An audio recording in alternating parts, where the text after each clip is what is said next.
नमस्कार, जय सिया राम, जय नीम करोली बाबा, जय देवराहा बाबा। मैं पवन कुमार चतुर्वेदी आशा करता हूँ परम पूज्य गुरुदेव हनुमंत स्वरूप बाबा नीम करोली महाराज जी की कृपा से आप और आपके स्नेहीजन स्वस्थ एवं सकुशल होंगे। इन्हीं शुभ मंगल कामनाओं के साथ चलते हैं आज के क्रमांक की ओर। मित्रों, वेद कहते हैं इस संसार में हमारा वास पीपल के पत्ते की तरह है।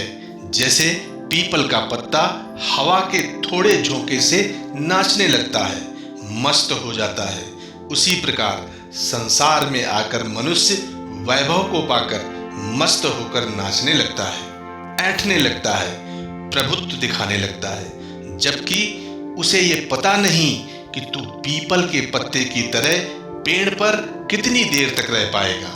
उस प्रभुत्व के चक्कर में वह अपने कर्तव्य को भूलकर अधर्म मार्ग पर चलने लगता है, पाप कर्म करने लगता है और अपने विधाता को ही भूल जाता है। यही भूल है जो उसके पतन का कारण बनती है। मित्रों, मनुष्य जीवन पर्यंत पाप करता रहता है और फिर ये सोचता है कि मैं गंगा में स्नान कर लूंगा और मेरे सारे पाप धुल जाएंगे। तो क्या यह संभव है? चलिए चलते हैं एक कहानी की ओर। मित्रों, गर्मियों के दिन थे। गर्मी अपने चरम पर थी। एक महात्मा जी भ्रमण करते करते 2-4 दिन विश्राम की इच्छा से किसी अपने भक्त के घर पहुंच गए। भक्त बहुत ही प्रसन्न हुआ, महात्मा जी का आदर सत्कार किया और इसके बाद उस भक्त के मन में कुछ दुविधा थी, क्योंकि भक्त का परिवार गंगा दशहरा स्नान के लिए राजघाट जाने की योजना बना चुका था।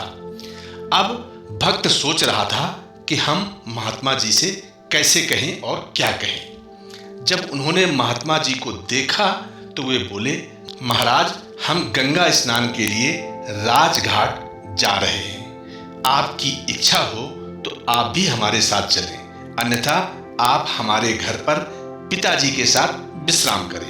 हम 1-2 दिन में वापस आ जाएंगे। अच्छा होता कि आप भी हमारे साथ गंगा स्नान के लिए चलते।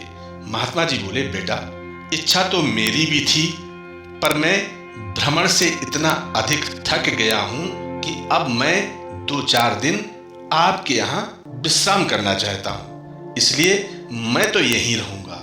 यदि तुम चाहो तो अपने साथ मेरे कमंडल को गंगा स्नान अवश्य करा देना। भक्त ने महात्मा की बात स्वीकार कर ली और वह उनका कमंडल लेकर अपने बच्चों के साथ गंगा स्नान को निकल गया। उसने जब वहां जाकर गंगा जी में स्नान किया तो महात्मा जी के कमंडल को भी उस भक्त परिवार ने खूब स्नान कराया। जब ये परिवार गंगा स्नान के बाद लौटकर घर आया तो इस भक्त ने महात्मा जी का कमंडल वापस देते हुए कहा, महाराज, मैंने जितने गोते गंगा में लगाए उससे कहीं अधिक गोते आपके कमंडल को लगवाए हैं। महात्मा जी ने कहा, बहुत अच्छा, और यह कहकर उस कमंडल को स्वीकार कर लिया। पर दूसरे ही क्षण जमीन में मारकर उस कमंडल को महात्मा जी ने तोड़ दिया और उसके टुकड़ों को मुंह से चाटते हुए बोले, अरे ये तो अभी कड़वा ही है। मैं तो समझ रहा था कि ये जिस कड़वी लौकी से बना है, गंगा स्नान के बाद इसका कड़वापन अवश्य समाप्त हो जाएगा, पर ये तो वैसा का वैसा ही रहा। तब भक्त बोला, महाराज, गंगा स्नान करने से इसकी कड़वाहट थोड़ी ही समाप्त हो जाती। ये तो जिस कड़वी लौकी से बना है तो वैसा का वैसा ही रहेगा। ये बात सुनकर महात्मा जी बोले, बेटा, बात तुम ठीक कह रहे हो। मैं भी यही मानता हूं कि जो लोग गंगा स्नान से अपने पापों को धोना चाहते हैं, पाप उनके समाप्त नहीं होंगे, क्योंकि पाप अंतरात्मा की मैल के कारण होते हैं। इसलिए जो लोग पापों को समाप्त करने के उद्देश्य से गंगा स्नान करने जाते हैं, यह उनका भ्रम है। पाप गंगा स्नान से नहीं बल्कि पाप न करने के संकल्प और सत्संग से मिटते हैं।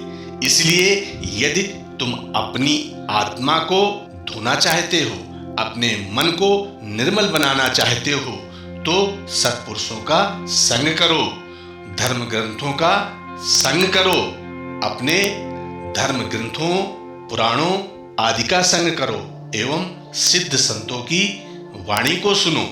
अवश्य ही आपका कल्याण होगा। नमस्कार। जय सिया राम। जय नीम करोली बाबा।